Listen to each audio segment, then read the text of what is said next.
Now let's get it started. Let's get it started. Play ball!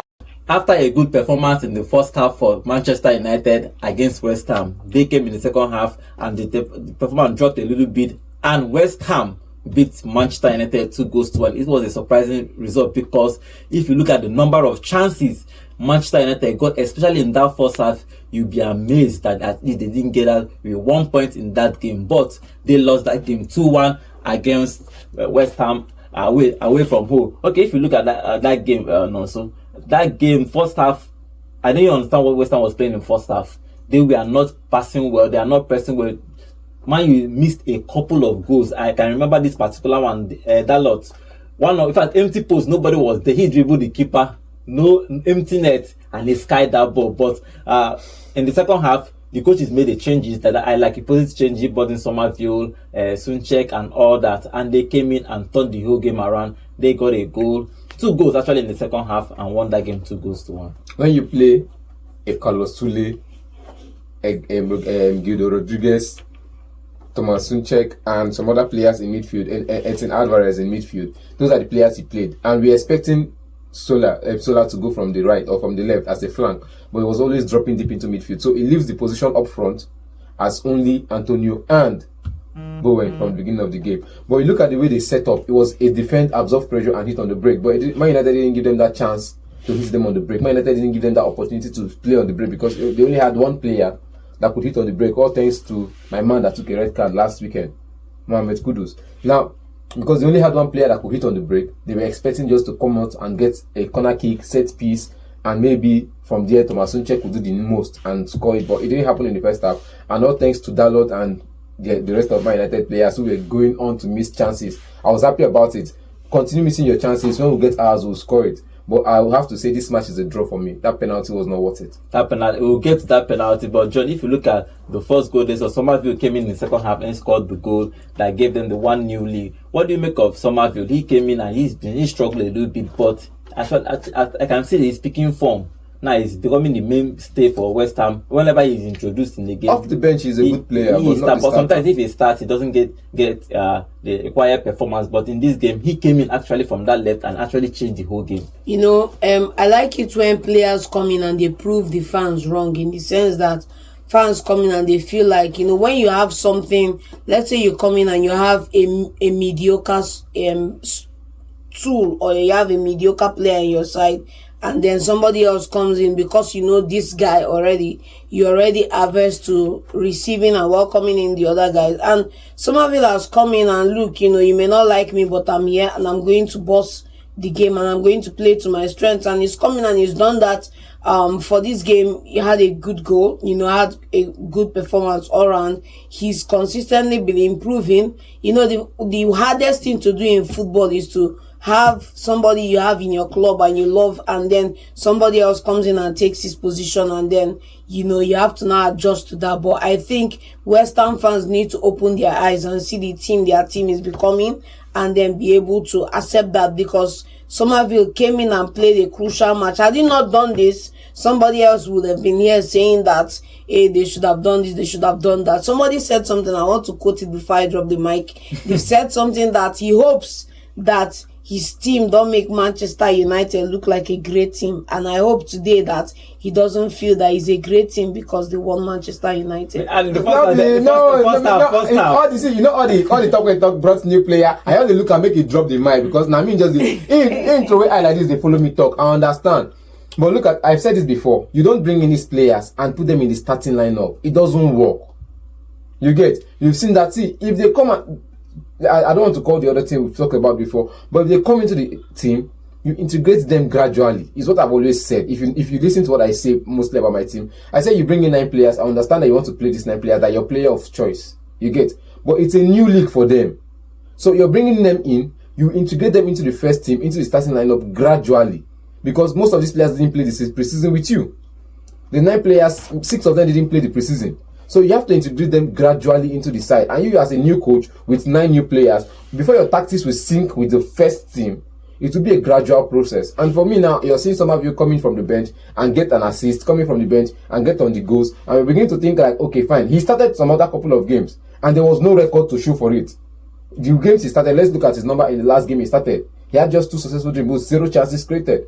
Now he comes off from the bench the next one after that one. He had 4 chances created, 3 successful dribbles, which means number was better than when he was starting. So off the bench, because off the bench you're seeing the game, you're seeing how the game is progressing, you're seeing the lapses from the opposition defense. If you come in, you know what to add and what to subtract.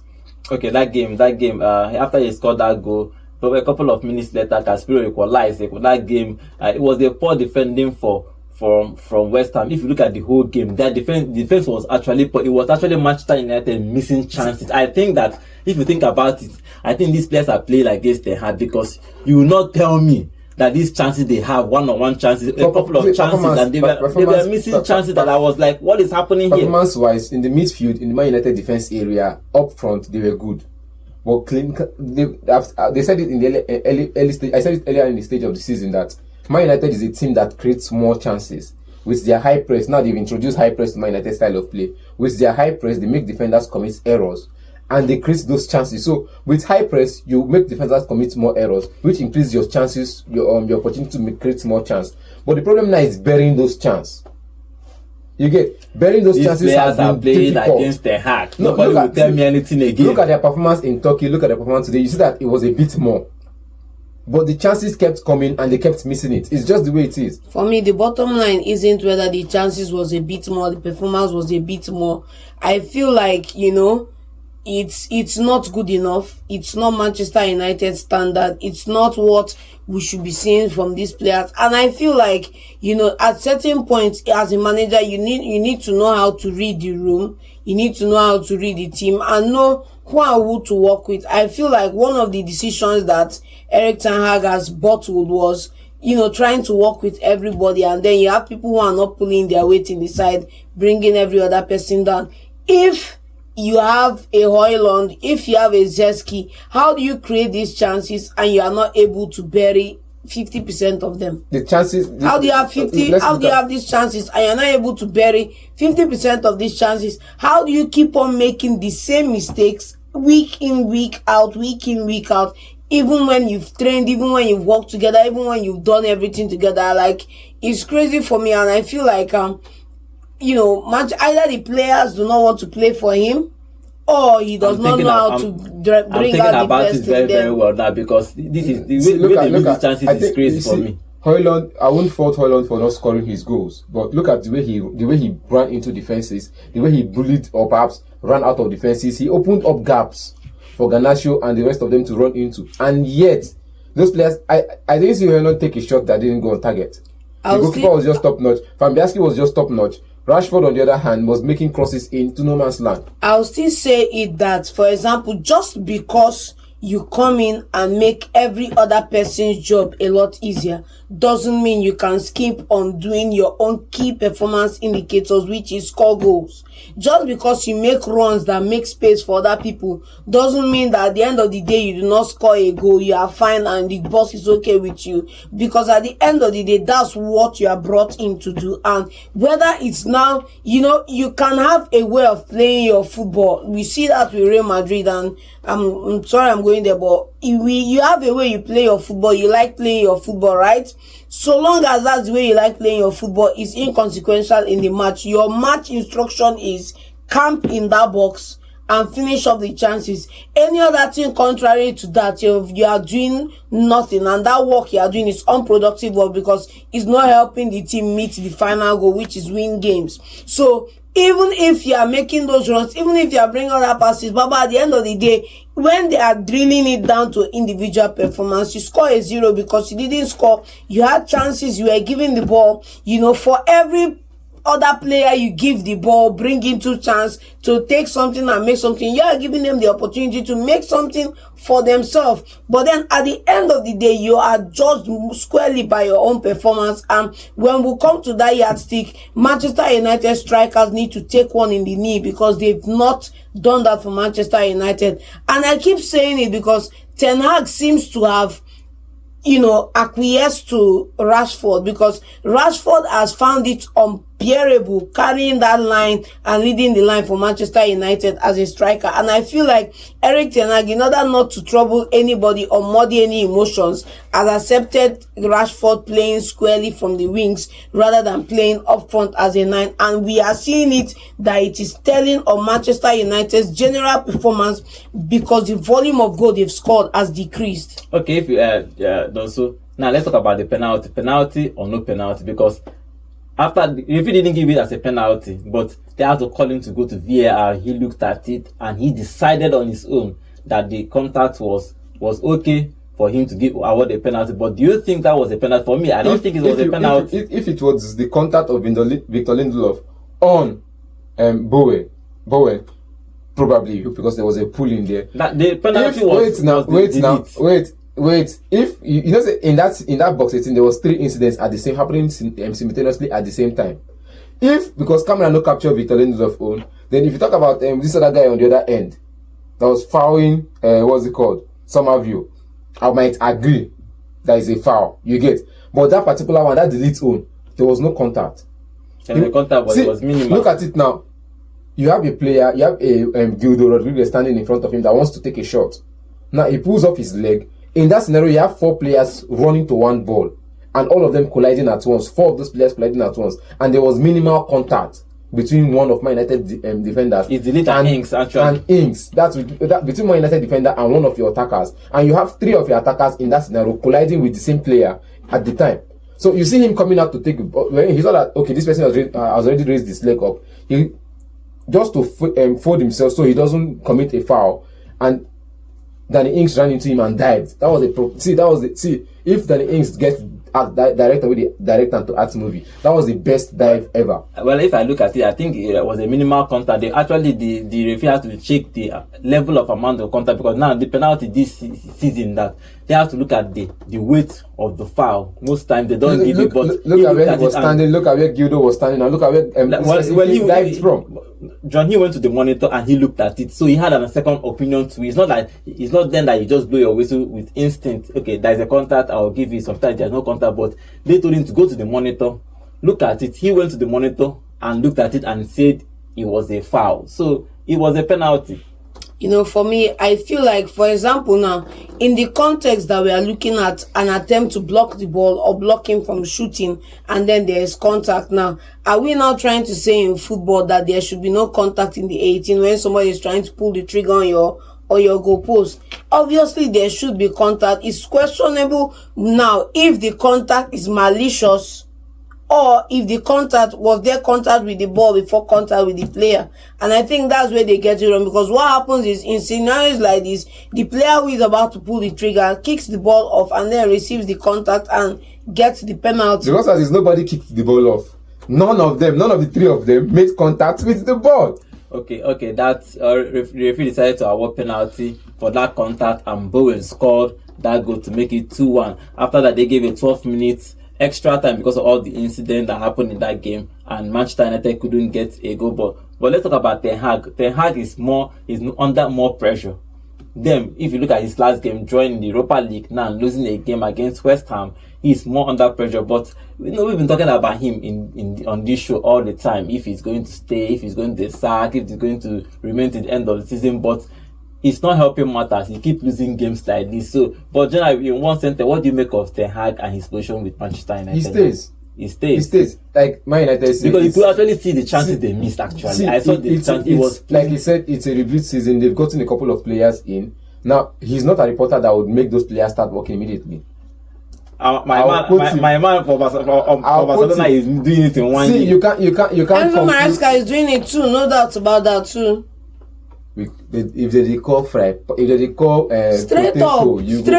where are they on the table? Where are you relative to them on the table? Now you go call charcoal. That's the thing, though. It's not about where you are on the table. See, some people start the marathon off sprinting. At the end of the day, when they go see themselves now, either for hospital fainted or for the back of the line. Okay, Baba, you've been in this marathon for 3 seasons, and you've been in the same position for 3 seasons. He's consistent. Look at it now. You know why I say you go still fall off. Why you mention other managers? When the hand came in first, he finished 3rd. Yes, He was third on the table. You get, it was Man City, Liverpool, then Ten Hag in his first season, and he won the Carabao Cup. The next season he dropped off. And we all know why he dropped off. Injury. He dropped off because he knocked out a couple of the guys that were giving him the results. It's not the guys that were giving him the results. Look at the injury numbers for last season. A couple of the guys that were giving him the results. Look at the numbers. And then the guys that were remaining had a terrible season. We've all agreed to disagree that a terrible season last season was all bad through injury. Most of his starting players, starting bets, were all injured all of last season. You get, and this season now, he's coming to the season. The first 3 matches of the season, he doesn't have a proper striker in person of Haaland. He doesn't have his number one striker. He was beginning to test Zeski. And in that position, you heard what Zeski said in one of the press conferences he had. I am not a 9, I am not a 10, I am a 9.5. You go buy 9.5. Now you order Zeski. Now you order Zeski. Not say the club buy him for you because you are in the conversation when they are bringing in players to make your life easy. Now, you are okay that deal. Now look at it. He's brought in a Zeski and some other couple of players. Now the attackers you're bringing in, perhaps the midfielders you're bringing in to replace some other players are out injured again. Because Mason Mount was supposed to replace Bruno Fernandes when Bruno Fernandes is off his game, is out injured again. You get, so in the beginning of the season you're having injuries again. This season I'm not going to fault him for injuries. I'm just saying these players are not just bearing the chances, because we see Rashford against Liverpool. We saw Rashford had up to 7 assists. If you count them, he had 7 assists to his name. Two sitters was missed by Zeski. So he stays, right? He stays. John, he stays. For me, Eric Ten Hag is battling for his life now at Manchester United, and he will keep getting those draws and those wins that will prolong him till the board are fed up with him and they will let him out of the job. And that's what I think about that. Now, with regards to his tinkering with his side, I think injuries is a common denominator across the Premier League, and injuries alone cannot decide where you finish in a season. The players who play on the pitch decide that.